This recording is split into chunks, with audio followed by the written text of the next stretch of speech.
ఆంధ్రప్రదేశ్లో పోలింగ్ అయితే ప్రస్తుతానికి ముగిసింది. జూన్ 4న ఎన్నికల ఫలితాలు రాబోతున్నాయి. ఈ నేపథ్యంలో ఏ పార్టీకి ఆ పార్టీ తమదే అధికారం అంటూ ఎవరికి వాళ్ళు చెప్పుకుంటున్న నేపథ్యంలో కాంగ్రెస్ పార్టీ ఏ విధంగా ఉంది? పోలింగ్ సరళిపైన ఎలాంటి అంచనాలు ఉన్నాయో తెలుస్తున్నాం. ప్రస్తుతం మనతో పాటు కేంద్ర మాజీ మంత్రి పల్లం రాజు ఉన్నారు. కాకినాడ పార్లమెంట్ నుంచి ఆయన కూడా పోటీ చేసిన పరిస్థితి. సార్, పోలింగ్ సరళి పోలింగ్ ముగిసింది. మీ అంచనాలు ఏంటి? కాంగ్రెస్ పార్టీ ఎన్ని స్థానాల్లో సాధిస్తుంది అనుకున్నారు? ఏం చెప్తారు? ఇప్పుడు ఒక సంవత్సరం నుంచి కాంగ్రెస్ పార్టీ వైపు పాజిటివ్ ప్రీడిస్పోజిషన్తో ప్రజలు ఉండడం మేము చూసామండి. దాని తర్వాత ఎవరు ఆర్గనైజ్ చేసుకోగలరో, ఎవరు ఎలక్షన్ చేయగలరో బట్టి ఉంటుంది. సో మాకు వచ్చిన రిపోర్ట్స్ ప్రకారం దాదాపు ఒక 10 సీట్ల వరకు అసెంబ్లీలో గెలిచే అవకాశాలు కనిపిస్తున్నాయి. అలాగే మరి షర్మిల గారు కూడా పార్లమెంట్ గెలుస్తారని మేము ఎక్స్పెక్ట్ చేస్తున్నాం. అంటే మెయిన్గా షర్మిల గారి కడప పార్లమెంట్ మీద ఎక్కువ ఫోకస్ పెట్టినట్టు కనబడుతుంది. ఆమె గెలిచే అవకాశాలు ఎంతవరకు ఉన్నాయి అనుకుంటున్నారు? తప్పకుండా గెలుస్తారనే అభిప్రాయంలో మేము ఉన్నాం. అదే ఎక్స్పెక్ట్ చేస్తున్నామండి. కానీ ఇట్ ఈస్ న్యాచురల్. అంటే ఆవిడ మరి పోటీలో దిగిన తర్వాత పార్లమెంటు ఎలక్షన్ అనేసరికి మరి ఈజీ కాదు. మరి తప్పకుండా ఆవిడ టైం అక్కడ కేటాయించడం చాలా అవసరం. కానీ 30వ తారీఖు ఏప్రిల్ 30 వరకు ఆవిడ చాలా విస్తృతంగా రాష్ట్రం అంతా కూడా తిరగడం జరిగింది. అంటే కడప ఒక సెంటిమెంట్ ఉంది రాజశేఖర రెడ్డి ఫ్యామిలీకి. ఆ సెంటిమెంట్ ఈసారి వర్కౌట్ అవుతుంది అనుకుంటున్నారా? జగన్ వైపు నిలబడతారు, లేకపోతే షర్మిల వైపు కడప ప్రజలు నిలబడతారు అనుకుంటున్నారు?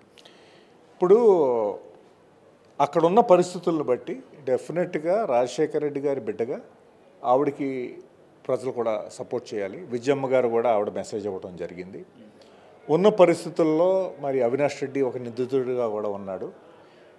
ప్లస్ ఏంటంటే రాష్ట్రం అంతా కూడా యాంటీ ఎస్టాబ్లిష్మెంట్ ఫ్యాక్టర్ కూడా ఉంది వైసీపీకి వ్యతిరేకంగా. ఇటువంటి పరిస్థితుల్లో తప్పకుండా Sharmila garu is a more attractive proposition to the people of Kadapa. ఆవిడ ఓటేస్తుంటారని నేను ఎక్స్పెక్ట్ చేస్తున్నాను. అంటే మీరు కాకినాడ పార్లమెంట్ పోటీ చేశారు. మీకు ఎంతవరకు అవకాశం ఉన్నాయి? పోలింగ్ సరళి మీరు చూస్తుంటారు. కాంగ్రెస్ పార్టీకి ప్రజలు ఏ స్థాయిలో మద్దతు ఇచ్చారు? చాలా బ్రహ్మాండంగా స్వాగతం పలికారండి. నేను ఊహించలేదు, ఎందుకంటే 10 ఏళ్ళ తర్వాత నేను పోటీలోకి దిగాను. అయితే నేను చేసిన మంచి పనులు చాలా చోట్ల గుర్తు తెచ్చుకున్నారు. మీరు చాలా మంచి చేశారన్నారు. చాలా బాగా మాతో టచ్లో ఉన్నారు అనేది కూడా చెప్పడం జరిగింది. కాంగ్రెస్ పార్టీ వైపు కూడా సుముఖంగానే ఉన్నారు. కానీ నేను నోటీస్ చేసింది ఏంటంటే రెండు రాష్ట్ర ఎలక్షను కేంద్ర ఎలక్షను కూడా కలిసి రావడం వల్ల ఫోకస్ అంతా కూడా రాష్ట్ర ఎలక్షన్ మీద మెయిన్గా కనిపించింది. ప్లస్ కాంగ్రెస్ పార్టీ వీక్నెస్ ఏమిటంటే మేము డబ్బులు ఇవ్వలేకపోవడం. మిగతా రెండు పార్టీలు కూడా డబ్బులు ఇవ్వడం మాకు చూసాం. అయితే ఇటువంటి పరిస్థితుల్లో మన ప్రజలు అలా ఓటేశారో నేను చెప్పలేను. స్వాగతం చాలా బాగా పలికారు, బాగా రిసీవ్ చేసుకున్నారు, బాగా పాజిటివ్గా ఎక్స్పెక్ట్ చేశారు. చివరికి ఓట్లు ఎలా ఉంటుందో చూడాలి. అంటే వైసీపీ నుంచి చాలామంది అక్కడ సిట్టింగ్ ఎమ్మెల్యేలు ఉన్నటువంటి నందికొట్కూరు కానీ, లేకపోతే చింతలపూడి, చాలా చోట్ల నుంచి మీ పార్టీలో జాయిన్ అయ్యారు. వాళ్ళు గెలిచే అవకాశాలు ఎంతవరకు ఉన్నాయండి? అవకాశాలు బాగున్నాయి. ఎందుకంటే they are well known face. And వైసీపీకి వ్యతిరేకత ఉంది కనుక డెఫినెట్గా ఆ ఓటర్స్ కాంగ్రెస్ పార్టీకి ఓటేస్తారని నేను ఎక్స్పెక్ట్ చేస్తాను. ఆంధ్రప్రదేశ్లో అధికారం ఎవరికి చిక్కే అవకాశం కనబడింది? ఇంతకుముందు మీరు ప్రెస్ మీట్లో కామెంట్ చేశారు, కూటమి వైపే అవకాశాలు ఎక్కువ ఉన్నాయి. ఎందుకు కామెంట్ చేయాలి? డెఫినెట్గా కూటమికే అవకాశాలు బాగా కనిపిస్తున్నాయండి. ఎందుకంటే వ్యతిరేకత డెఫినెట్గా వైసీపీకి వ్యతిరేకత చాలా స్పష్టంగా కనిపిస్తూ వస్తుంది. కానీ చంద్రబాబు గారు బలోపేతం అవుతున్న టైంలో ఆయన అరెస్ట్ చేయడం జరిగింది. తర్వాత జనసేన చాలా యాక్టివేట్ అయ్యి పవన్ కళ్యాణ్ గారు ఆయనతో చేయటం వల్ల బలం డెఫినెట్గా పెరిగింది. There is no doubt about it. ఎప్పుడైతే బీజేపీతో చేయగలిపారో డెఫినెట్గా మళ్ళీ వీకెన్ అయింది. కానీ ఉన్న అసంతృప్తిని బట్టి, రాష్ట్రంలో ఉన్న అసంతృప్తిని బట్టి డెఫినెట్గా ఓటు వాళ్ళకే వెళ్ళుంటుందని నేను ఊహించుకుంటున్నాను. కూటమి మీద అధికారం అంటారు ఆంధ్రప్రదేశ్లో? కూటమికే అధికారానికి అవకాశాలు చాలా ఎక్కువగా కనిపిస్తున్నాయి.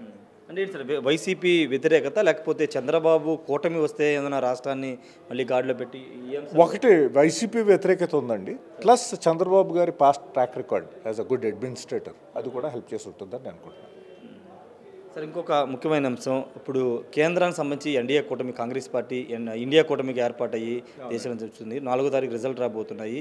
ఎన్డీఏ కూడా గెలుపు మీద కొంత అనుమానం వ్యక్తం చేస్తుంది. గతంలో కంటే సీట్లు తగ్గుతాయి, అందుకే ఎన్డీఏ పాత పక్షాలను, కూటమి పక్షాలందరినీ ఏకం చేసుకుని ఇప్పుడు కలిసి వెళ్తున్నారని చెప్తున్నారు. ఇండియా కూటమికి గెలుపు అవకాశాలు ఏ విధంగా ఉంటున్నారు దేశంలో?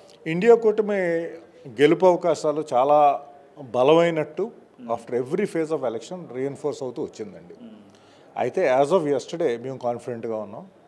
కాంగ్రెస్ పార్టీ సుమారు 150 పైన సీట్లు దాటుతుందని కాన్ఫిడెంట్గా ఉన్నాం. కూటమితో కలిసేసరికి డెఫినెట్గా హాఫ్ ఏ మార్క్ క్రాస్ అవుతామనే కూడా కాన్ఫిడెన్స్ మాకు ఏర్పడుతుంది. అయితే ఈ పరిస్థితుల్లో మిగిలిన 2 ఫేజెస్లో కూడా జాగ్రత్తగా ఎలక్షన్ చేసుకుంటే బ్రహ్మాండంగా మేము ప్రభుత్వాన్ని కూడా ఏర్పరచుకోవాలని నమ్మకం నాకు ఉంది. అంటే అలయన్స్లో పార్టీల్ని కలుపుకుని వెళ్ళలేకపోతున్నారు ఒక విమర్శలు, తృణమూల కాంగ్రెస్ కానీ లేకపోతే మిగతాకు సంబంధించి కొన్ని ఇష్యూస్ ఉన్నాయి, వాటి ఇష్యూస్ని ఎలా విధంగా సార్ట్ అవుట్? అది ఓన్లీ తృణమూల్ కాంగ్రెస్తో ఆ ఇష్యూ వచ్చిందండి, మిగతా పార్టీలతో రాలేదు. ఎందుకంటే ఒక కూటమికి కూడా రాహుల్ గాంధీ గారు చేసిన యాత్ర తర్వాత అది కనిపించింది. ఎక్కడైతే అసంతృప్తి ఉందో దేశవ్యాప్తంగా, అది రాహుల్ గాంధీ గారి యాత్రలో దాని ప్రభుత్వం మీద వ్యతిరేకత అన్నది స్పష్టంగా కనిపించింది. తర్వాత మల్లికార్జున్ ఖర్గే గారు లాంటి సీజన్డ్ లీడర్స్లో కూటమిలో కూడా ఒక కంఫర్ట్ లెవెల్ ఏర్పడుతుంది. ఆవిడ అనుభవం, అలాగే ఆయన అనుభవం, అలాగే సోనియా గాంధీ గారి అనుభవంతో కూడా ఒక కంఫర్ట్ లెవెల్ ఏర్పడింది, ఒక కాన్ఫిడెన్స్ కూడా ఏర్పడింది. So this a good understanding. Only west Bengal was the aberration, కానీ చివరికి definitely she will support the India alliance. Andhra Pradesh అనేది కీలకమైన స్థానాన్ని 25 ఎంపీ స్థానాలు కలిగి ఉంది. 2019లో వైసీపీకి 22 స్థానాలు వచ్చినప్పటికీ కేంద్రంలో సింగిల్ పార్టీ మెజారిటీ వచ్చింది కాబట్టి వైసీపీ ఏం చేయలేకపోయాం మేము అనేది ప్రధానంగా వాళ్ళు 5 సంవత్సరాలు చెప్తున్నమాట. ఒకవేళ ఇప్పుడు ఎవరికి కేంద్రంలో అటు ఎన్డీఏ కానీ ఇండియా కూటమి కానీ మెజారిటీ రాకపోతే ఇక్కడ ఆంధ్రప్రదేశ్లో కీలకంగా 20 ఎంపీ స్థానాలు కీలకమయ్యే అవకాశం ఉన్న నేపథ్యంలో ఇప్పుడు ఎన్డీఏలో ఉన్నటువంటి చంద్రబాబు రేపు ఒకవేళ కాంగ్రెస్కి అవసరమైతే మద్దతు ఇచ్చే అవకాశం ఉంటుందా లేదా? అది ఆయన తప్పకుండా టైంకి మనసు మార్చుకుంటారని మేము ఆశిస్తున్నాం. ఎందుకంటే ఈవేళ దేశంలో ఒక వెరీ అన్హెల్దీ అట్మాస్ఫియర్ ఉంది. ఆ డిగ్నిటీ ఉండేది, తర్వాత గివ్ అండ్ టేక్ ఉండేది, ఒక మంచి అండర్స్టాండింగ్ ఉండేది. వాజ్పేయి గారి టైంలో కానీ లేకపోతే అద్వానీ గారు అన్నా కూడా ఒక మంచి అండర్స్టాండింగ్ ఉండేది ప్రతిపక్షానికి, రూలింగ్ పార్టీకి. అది మోడీ గారు వచ్చిన తర్వాత దురదృష్టవశాత్తు చాలా ఏంటంటే ఇట్స్ బికెమ్ వెరీ అన్హెల్దీ. డెమోక్రసీకి అన్హెల్దీగా ఉంది. తర్వాత ఓవరాల్ సిస్టమ్ కూడా, ఇప్పుడు పార్లమెంట్లో డిబేట్ లేకుండా జరిగేది, ఇవన్నీ మార్చాలంటే తప్పకుండా మార్పు కావాలి. ఆ మార్పుకి మరి చంద్రబాబు గారు తోడ్పడతారని నేను ఆశిస్తాను. ఒకవేళ చంద్రబాబు అవసరం ఉండి చంద్రబాబు నిజంగా ఇండియా కూటమి సహకరించి ఇండియా కూటమి కేంద్ర అధికారంలోకి వస్తే కనుక మీరు చెప్పినటువంటి ప్రత్యేక హోదా హామీ అమలు జరుగుతుంది ఆంధ్రప్రదేశ్కి? తప్పకుండా జరుగుతుందండి. మా నేషనల్ మేనిఫెస్టోలో మేము పెట్టాం, special category status to Andhra Pradesh will be given అనేది మా నేషనల్ మేనిఫెస్టోలో పెట్టాం. దానికి కట్టుబడి ఉన్నాం. ఫైనల్గా 10 ఏళ్ల తర్వాత మీరు పోటీ చేశారు. 10 ఏళ్ల ముందు వరకు ఉన్నటువంటి రాజకీయాలు కానీ ఎన్నికలు కానీ అప్పుడు ఎలా ఉన్నాయి? ఇప్పుడు 10 ఏళ్ల తర్వాత రాజకీయాలు ఎన్నికలు ఏ విధంగా ఉన్నాయి? ఇప్పుడు నేను 2014 వరకు 6 లోక్సభల్లో పోటీ చేశానండి. 6 లోక్సభల్లో నేను మా ప్రాంతం గురించి చెప్తాను. తూర్పుగోదావరి జిల్లాల్లో ఎలక్షన్ ఖర్చు పెరిగింది, కానీ ఎప్పుడూ ఓటర్కి డబ్బులు ఇచ్చే పరిస్థితి లేదు. 2014 నుంచి ఈ సంస్కృతి తెలుగుదేశం వాళ్ళు జగన్ గారు ఇంట్రడ్యూస్ చేశారు. దానికి ముందు స్థానిక ఎన్నికలు జరిగి అప్పుడు డబ్బు పంచడం మొదలుపెట్టారు. అది జనరల్ ఎలక్షన్లోకి సాగింది. ఇప్పుడు అది ఎస్టాబ్లిష్ అయిపోయింది డబ్బు పంచడం అనేది. మొన్న ఎలక్షన్లో 2000 పంచడం జరిగింది. ఇది చాలా దురదృష్టమైన పరిణామం. మరి ప్రజలు గుర్తిస్తున్నారో లేదో, ఇది వాళ్ళ డబ్బే ఈ విధంగా వస్తుంది అనేది గుర్తిస్తున్నారో లేదో నాకు తెలీదు. కానీ ఇది మాత్రం ఇన్స్టిట్యూషనలైజ్ అయిపోయింది. ఎంత ఇన్స్టిట్యూషనలైజ్ అయిపోయిందంటే పక్కనే పనిచేస్తున్నారు వీళ్ళ డబ్బులు. ఇది నిజంగా ఇట్స్ వెరీ అన్హెల్దీగా నేను భావిస్తున్నాను. ఇది మారాలి. ఇది మారకపోతే మాత్రం మరి ఇది ఎక్కడికి దారితీస్తుందో నేను చెప్పలేను. ఇది నేను చూస్తున్న దురదృష్టమైన పరిణామం. ఫైనల్గా 2029 మీరు టార్గెట్గా పెట్టుకున్నారు. 2029లో ఏ విధంగా ఉండే అవకాశం? అంటే మేము ప్రజల్లోకి వెళ్ళేసరికి నేను చెప్పాను కదా, చాలా బాగా ఆహ్వానించారు, బాగా పలకరించేవాళ్ళు. అదే చాలామంది చెప్పడం అంటే తప్పకుండా 2029 కాంగ్రెస్ పార్టీ వస్తుందని చెప్పడం కూడా జరిగింది. మా 2029 వరకు మేము వెయిట్ చేయాలి, మాకు ఈసారి ఓటు వేయండి అంటే మీ గురించి సదుప్రాయం ఉందని అనేవారు, కానీ ఓటు వేస్తామని ఖచ్చితంగా చెప్పేవారు కాదు. కానీ ఏదైతే మాత్రం we are happy that there is now a positive reception to the Congress party.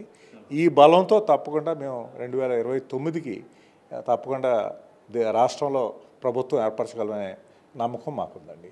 Okay, thank you so much sir. మొత్తంగా ప్రస్తుతం అయితే 2024 ప్రజల నుంచి మంచి స్పందన వచ్చింది. 2029లో ఖచ్చితంగా ఆంధ్రప్రదేశ్లో కాంగ్రెస్ పార్టీ ప్రభుత్వాన్ని స్థాపిస్తుందని పల్లంరాజు చెప్తున్నారు.